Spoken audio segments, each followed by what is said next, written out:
नमस्कार मंडळींनो, तर आज आपण बनवतो काळ्या तिळाची चटणी। याच्यात आहेत काळे तीळ, व्हाईट तीळ आणि मिरच्या, लसूण आणि मीठ। तर चला बघूयात काळ्या तिळाची चटणी।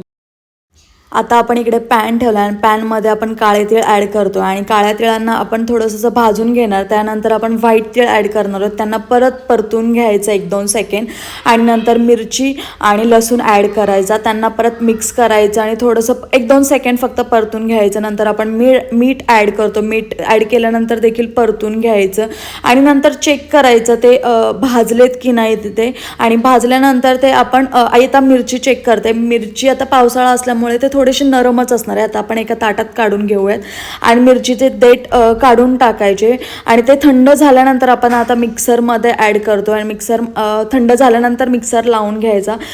चेक करूयात आपण मिक्सरमध्ये व्यवस्थित ते झालेत की नाही झालेत। मिक्सर थोडंफार फिरवायचं, चेक करायचं, चेक झालं आता आपले बरोबर झालेली नाही। आता आपण परत एकदा मिक्सरमध्ये लावणार आहोत आणि आता पूर्णपणे रेडी झाले। आपण आता पळसाच्या पानावर काढून घेतोय।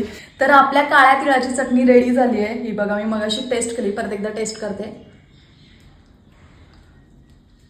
खूप भारी झाली आहे आणि ही चटणी तुम्ही प्रत्येक सुकी भाजीमध्ये यूज करू शकता किंवा आपण बाहेर कुठे फिरायला जातो ना, तरी आपण स्टोअर करून ठेवू शकतो आणि त्यासोबतच भाकरीसोबत खूप भारी लागते। तर नक्की ट्राय करा, तुम्हाला आवडेल आणि कमेंटमध्ये सांगा जर तुम्ही ट्राय केली असेल तर।